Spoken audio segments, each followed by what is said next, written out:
Oh, wait a minute. Who told you to stop? I thought, okay, never mind. I thought he would. Oh, he's going for it. Yes, today we are back with the next part of Only Pretend. My goodness, the last part, the kiss. Shocking. So let's just get into this. Go follow the amazing author Charlie Seb. Subscribe if you haven't already. Without further ado, let's start the Only Pretend drama. It was hard to make out anything in his room the night prior. Oh my goodness, the night prior. With what the darkness and our cell are busying ourselves with other matters. But in the morning light, I could at least make out the vivid teal backdrop of a wall and the clutter brushed between furniture and tucked away in deep corners. Personal paraphernalia haphazardly strewn across the floor, not a single surface left spared. For someone who seemed so put together, Haniel's room was in surprising chaos. None of it made sense to me, but it made sense that it was him. That he was the hurricane that passed through here. You up? Oh, well, you can see that I'm standing. Smartass, come down, there's breakfast. Oh, that looked real good. That looks so good. Wow, you can actually cook. That could have been a real compliment coming from anybody else. What exactly are your qualifications? Shut up. You already enlightened me of my incompetence in the kitchen. Thanks. So we're going to talk about what brought you here last night. I really like what you've done with the place. It's so homey. Don't deflect and no need to lie. I know it looks like a shithole. Wasn't really expecting company. Now I feel even more special getting the exclusive peek at all your dirty laundry, literally. But seriously, it's a beautiful house. You have good taste. My dad put a mortgage down on it thinking we'd end up a family of 4, but well, we saw how that went. It is a pretty big place for someone to live in all by himself. Doesn't it ever get lonely? If you feel that bad, then come over more often. Oh, shameless bastard, as it said, huh? Sometimes Elle stays over. She gets word, thinks I lose my mind here. I don't think like that, though. Oh, speaking of, surprise, today officially marks our divorce. We just got the certificate in the mail this morning. You want to shell out your half with a $30 mailing fee now or wait until after we divide our assets? That's not funny. Watch that lippy mouth unless you want it to stay unfed. You're the one who set the system up. I already said that I don't need you delivering meals. You can quit with the wellness checks. The saliva streaks of greed on my Tupperware say otherwise. And I have to piss really quickly. Scoot. Hold on a sec. Oh, she's gonna see Cerise. Eliza. Cerise.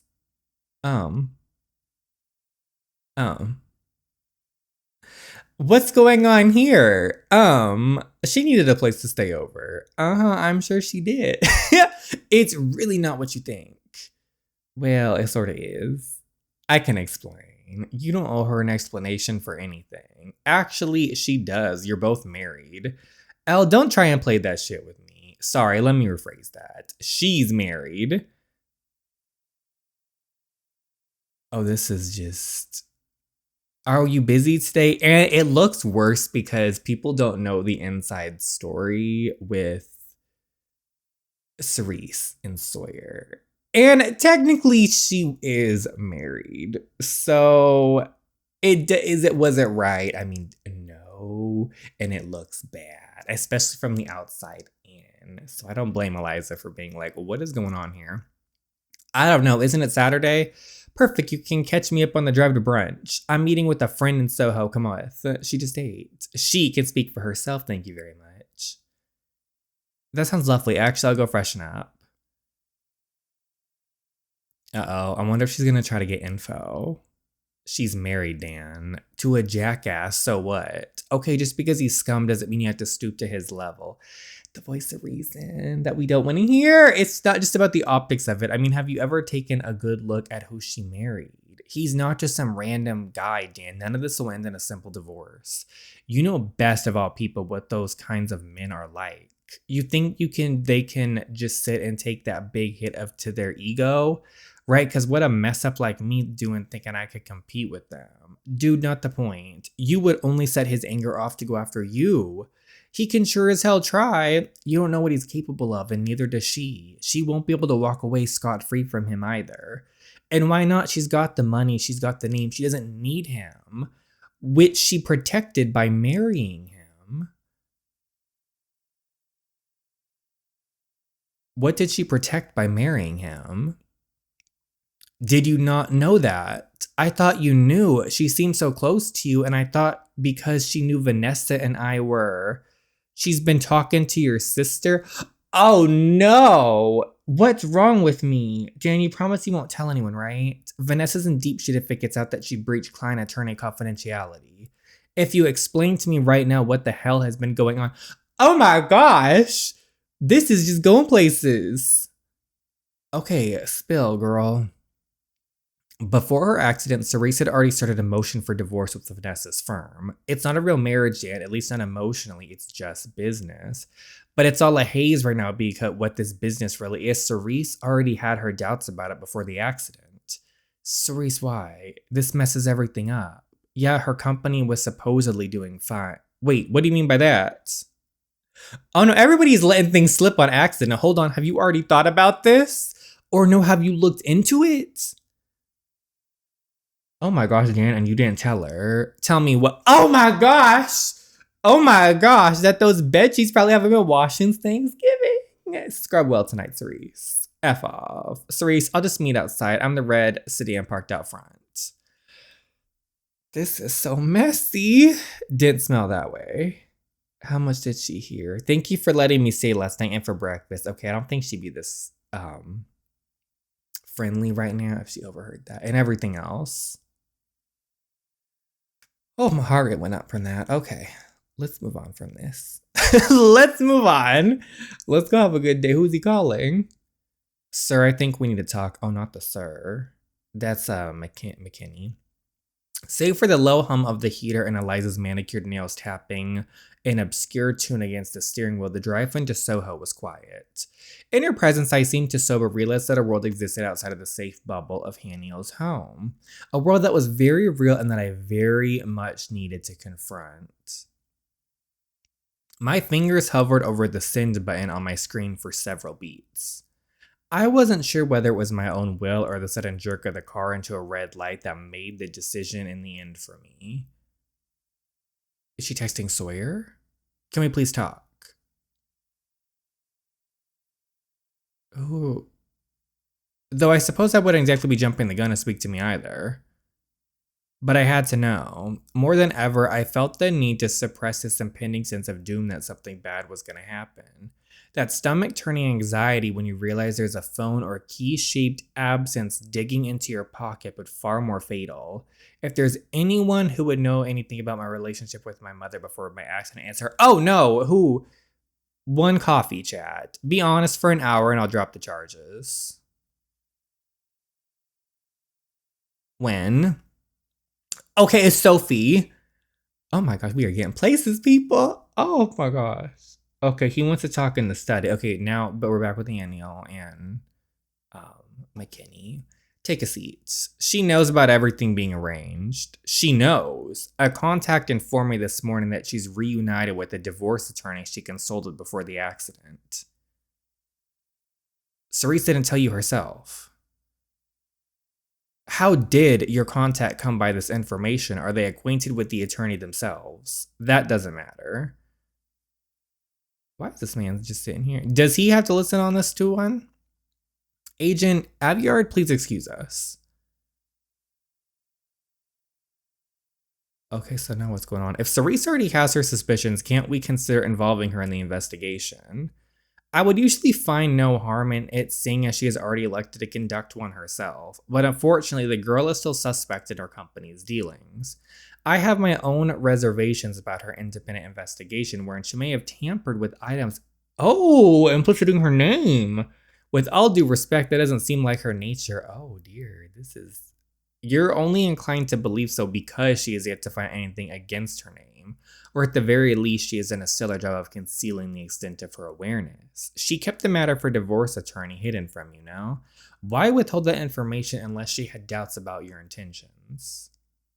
Oh, he's planting things in his head, though. But there are more pressing matters at hand than her recent probing, unfortunately. Sandy has planned to announce his retirement. All of a sudden something happened. I believe he might be looking to hand off the company to Sawyer. So this was real funny because just a few chapters ago, he was basically not letting Sawyer do anything. And one of the few moments I felt genuinely bad for Sawyer and all that stuff. But now he wants to hand it off. Let his son assume leadership and by default accountability for anything we might uncover. No surprise there, Sandy. He's stepping down into a subtle role, making Sawyer the face of the company. Because Sandy knows I don't have the heart to implicate Valerie's son, let alone arrest him. I don't want the boy to be the one to clean up after his father's mess. His credibility and reputation in this industry will forever be tainted. It'll be too difficult to extricate his innocence in the matter. That's assuming he's actually unaware of his father's dealings. And for what reasons are you casting doubt over his innocence? The same reasons you refuse to involve Cerise. Oh, true, he makes a point. She's a liability I'm not willing to shoulder. I'm not familiar with her as much as you seem to be. That's not... What kind of evidence are we still even waiting for? Shouldn't we apply for a warrant now with all that we have? If we cooperate with Cerise, she might even share what she knew before the accident. No. Aren't you at least going to explain to me why?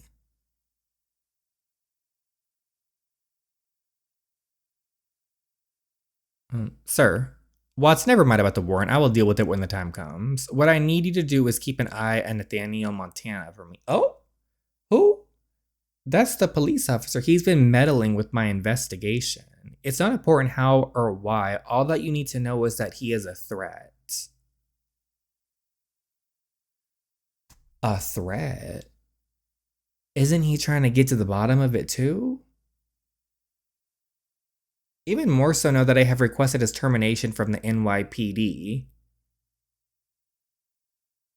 The higher up. McKinsey? McKinney? Do we trust you anymore? No. Chief, you can't just do that. You haven't explained to me what I've done wrong. Don't play dumb with me, officer. You've been sufficiently warned about your consistent abuse of ring to gain unauthorized access into sensitive files. I caught one strike with you and I haven't gone back since. This is about something else, isn't it? Officer. And not once have I ever heard you bother to call me by any name. You really never saw me, never paid attention until Cortez. Officer Fowler. Should have known something was up since then. Yes, Chief. Please escort this young man out of my office and station altogether. Of course you remember his name. F me and everything I've done for this place, I guess. All you've done is inconvenience a precedent. I've inconvenienced us in what way, Chief? Or do you just mean that I've caused trouble for you? Fowler, what is this thug still doing in my office? Thug? Excuse her? Excuse her? Take your hands off me. Dude, chill. What the hell do you even do?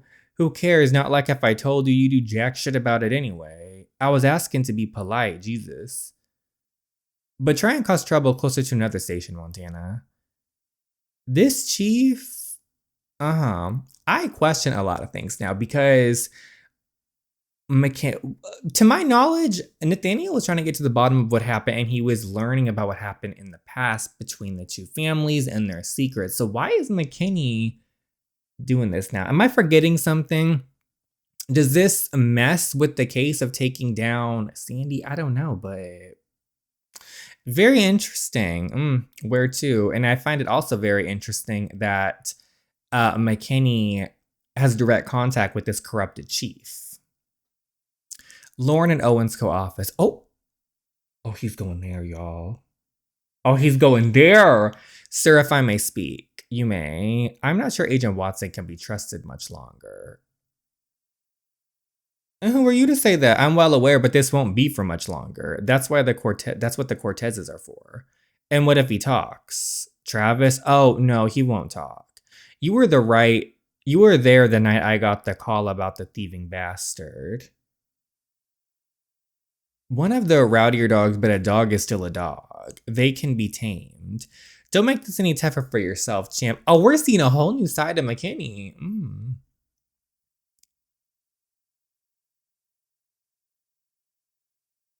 And he has always listened well. That was quite the damage you left on my car, young man. Wait! And quite the record you have here, Mr. Cortez. So keep that trap shut. The sister is who I'm having trouble with. She's the one who matters here. I was talking about Watson, sir, and the declining frequency of his check-ins not a concern for you. Who are you? Who are you? Stay out of the business. Please and thank you. Not even his newfound habit for pushing back on orders. He's not right in the head, I warned you. His psychological evaluations with the agency were seems like a little personal right now. Were precisely why I chose to take him under my wing. With all due respect, sir, that kid is unwell. A sane person wouldn't have produced the same results he has in such little time. Okay, McKinsey's at least defending him. A sane person has I thought he has boundaries, and that's not what I need. What I need is someone resourceful and errant, someone who can take matters into their own hands to get a job done at all costs. I could go so far as to argue that to work for me in this endeavor, you would need to be a little crazy. But that has never been the difference. That has never been the difference between you and Agent Watson or him and any other one of my federal agents for that matter. All have pliant morals while he has none. He is a vacant cave that echoes imperfect mock. He is my ideal accessory, the perfect kind of empty required for service. I don't need to trust him for my investigation to work. I have questions. Watson only needs to trust me, and why is that? And why is that? I have so many questions. I can't even tell you who's good or bad at this point anymore. They're just giving plot twists. So who is this friend of yours? We met through a mutual friend's bachelorette party and hit it off. On to more important things. Did you sleep with him? What? Did you sleep with Dan? No, who on earth is Dan? What does he even tell you? Huh? Never mind. His real name isn't Haniel. It's not? It's Daniel Watson. I don't know why he wouldn't think to tell you, but Haniel's just a nickname. That's a shocker. I've never called him by anything else. Yeah, well, it's a dumb nickname that stuck from grade school. He hated it, and his dad was an ass who wouldn't let the stupid thing go. But now he prefers it better than his real one. It was his dad's name, too, so must have gotten painful hearing that name called out in a room and turning his head to find nobody there. Oh. I'm probably the last person on earth who still calls him Dan. Why have you stuck with the name then? Because he lets me, and it's just a bad habit of mine. Haniel has always been Danny to me. That's the kid I grew up with. Or maybe I just have a hard time letting go of good times in the past. Never been too good with change. I'm a prisoner of nostalgia too. What is he to you, Cerise? He's a friend. Don't lie to me, just be honest. You know you can trust me. I don't understand what exactly you want to hear me say. If you're looking for a quick F or a rebound, that's not going to be Dan. He's a good man, Cerise, but it's just what? He's a little intense. When he gets caught up in something, he gets pretty deep in it. And I mean, really, he doesn't do casual. I don't understand you. I still don't understand what you're trying to say. Dan is incredibly important to me. I care about what happens to him. He's where my loyalty is. I just need to know if you can handle it or if you'll hurt him. I would never hurt him. What makes you think I could ever do something like that? You won't, probably not intentionally. But I know that given your circumstances, you're likely hurting. And this isn't to target you. I'm projecting a claim on the human population in general, but two hurt people don't make for a very good relationship. A relationship with Haniel? I'm not looking for... You do not know me like that. Well, yeah, you do not know me like that. I'm sorry, but you do not know me enough to make an assumption like that. I care about Haniel, okay? Then I hope you know what you're getting into. You don't see it yet, but he's not the kind of guy who just sits and waits around for things to take natural course. To you, he probably appears even cool and collected. But I know him, and he's everything but. Haniel's impulsive. Why are you trying so hard to deter me away from a relationship with him in the first place? Are you sure you don't even finish that sentence? Oh God, no. Okay, so this is her past, I think, now. If you were going through something, Liz, you'd tell me, right? I do, Daddy. I can't stop thinking about the bathroom. Who's gonna clean all that up? We'll call and hire someone to do all that. You don't need to worry about any of it, baby. Oh no. But Dan's already barely there, and as much as possible, I like to keep my best friend here with me. What does that mean he's barely there? Forget it, I'm losing it. What's going on with him? What's going on with him? His baggage isn't a burden to you. Please tell me you haven't waited long, Eliza. Oh no, you're right on time. I already placed an order for your usual. Oh, you're just the best. Cerise, I'd like you to meet my friends. Maisie Freeman. Oh my gosh, Cerise? Is that the girl from the past? And you, Sebastian, where does your headlines? Oh my gosh, we're getting twists. Okay, Paris, France. With the 12% his allegement stole.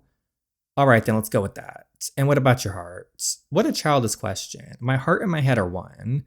Now you know you can't lie to me. I practically helped raise you and I know what I taught you. And how did you raise me? To care, I know you care, Sebastian. Perhaps not as much as your brother, but I know that deep down this must be gnawing at you. Are you on my family's side or not? Sebastian, be honest with yourself at the very least if you cannot with me.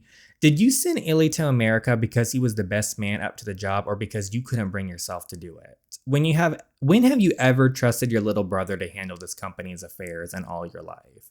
That child has always been soft. You remind him of it like a fault every single day. So forget about your mother for a moment, even if it costs you her scolding from the grave. You can pretend all you want that you can turn off your heart like she does, but you forgot one little crucial detail. You were still your papa's son. He may not have been the most faithful husband, but if there was anything he got right, it was in raising his own children. There is no doubt about that. And she is still his child. The hesitancy you must feel on your chest, that's his only way of reaching you from beyond. Because there is no other way for the dead to speak to us but through our souls. I don't want you to do something you might regret, Sebastian. Listen for what he might be trying to say. Oh, that was deep. So I wonder.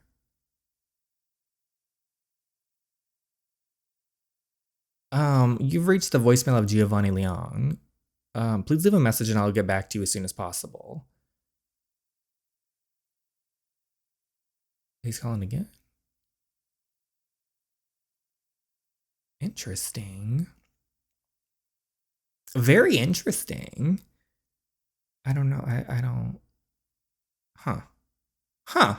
Man, I already told you. Without a proper appointment, you have no permission to loiter on our premises. Walk away now before I call up a security escort. Okay, so he's at Lauren & Co right now. What is he gonna do? What is he doing?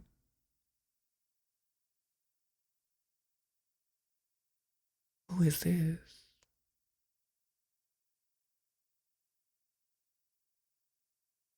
I'm so confused.